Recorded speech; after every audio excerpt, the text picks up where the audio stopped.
আমরা এখন শান্তিনিকেতনে যে বাড়িটির সামনে দাঁড়িয়ে আছি, সেই বাড়িটি এমন একজন মানুষের, শান্তিনিকেতনের ইতিহাস লিখতে গিয়ে যাকে না বুঝলে শান্তিনিকেতনকে বোঝা যাবে না। তিনি কালীমোহন ঘোষ।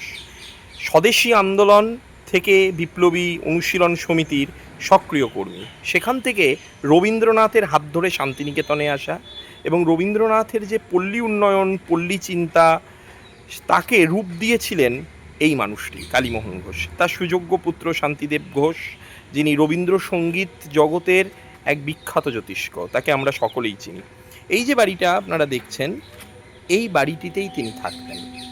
অদ্ভুত দেখতে বাড়িটা, এবং বাড়িটারও একটা ইতিহাস রয়েছে, যে এখানে খুব কম ছোট করে দেওয়ালে একটা ফলকে রাখা আছে। সৈকত একটু আগেই সেটা বলছিল যে এই বাড়িটা তৈরি করা হয়েছিল 1930 সালে। এখানে যে জমিতে নিশাপতি মাঝি, তার কাছ থেকে এই বাড়িটা কেনা হয়েছিল, যেটা ইতিহাস। কিন্তু তার বাইরে সময়টা নিয়ে আমাদের কিছু বলার আছে।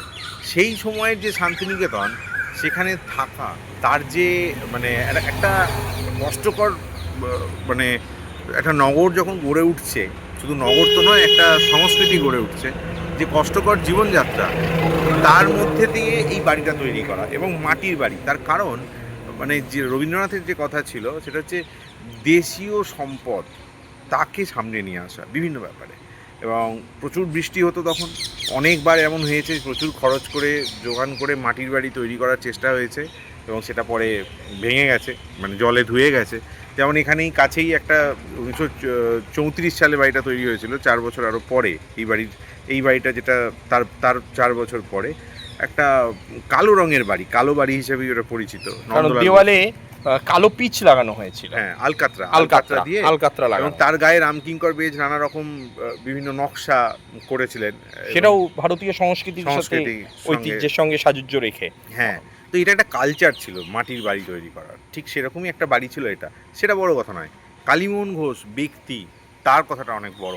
তার কারণ এই যে শান্তিনিকেতনে যে এত মহাযজ্ঞ চলছে, এই মহাযজ্ঞ সম্পর্কে পুলিশের চিরকালই একটা খুঁতখুঁতে ব্যাপার ছিল। কারণ তারা কখনোই বিশ্বাস করতো না যে রবীন্দ্রনাথ এখানে যে মানে এই যে যজ্ঞ চালাচ্ছে, তার সঙ্গে দেশের কথা বলার জন্য যে যজ্ঞ চালাচ্ছে, তার সঙ্গে দেশের স্বাধীনতা সংগ্রামের কোনো সম্পর্ক নেই।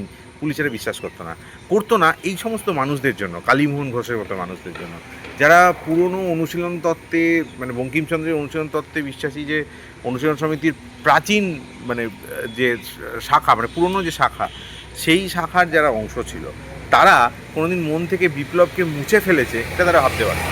এবং তাই হয়েছে। কালীমোহন ঘোষ তাদের চিন্তার মধ্যে দিয়ে গ্রামোন্নয়ন, যে রবীন্দ্রনাথের যে পরিকল্পনা, তার মধ্যে দিয়ে দেশের কথা এবং দেশের স্বাধীনতার কথা, স্বাধীনতার যুদ্ধের কথা ফুটিয়ে তোলার চেষ্টা করেছেন।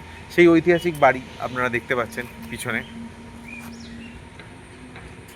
এবং সবথেকে ভালো যেটা লাগে শান্তিনিকেতনে, সেটা হচ্ছে সিম্পলিসিটি, এবং সমস্ত কিছু ঠিক পুরনো জিনিসটাকে ধরে রাখার একটা প্রচণ্ড চেষ্টা।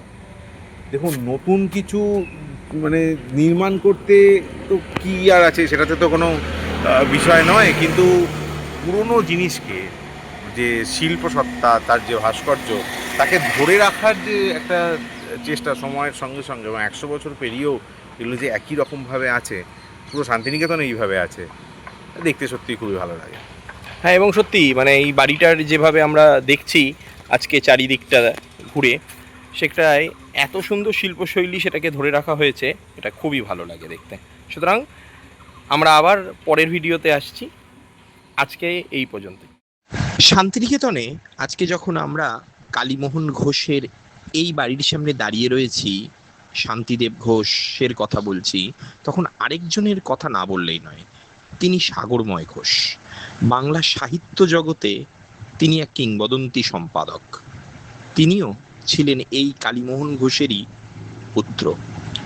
ছোটবেলায় রবীন্দ্র স্নেহধন্য এবং রবীন্দ্রনাথের সান্নিধ্য পেয়েছিলেন বলেই তিনি বাংলা সাহিত্যে নিজস্ব আঙ্গিকে নিজস্ব কৃতিত্ব রেখে গিয়েছেন। সেই দিনটিতে তাদের ঐতিহ্যমণ্ডিত পরিবারের এই বাড়িটির সামনে আমরা এসেছি, এটা সত্যি আমাদের কাছে একটা সৌভাগ্যের এবং গর্বের।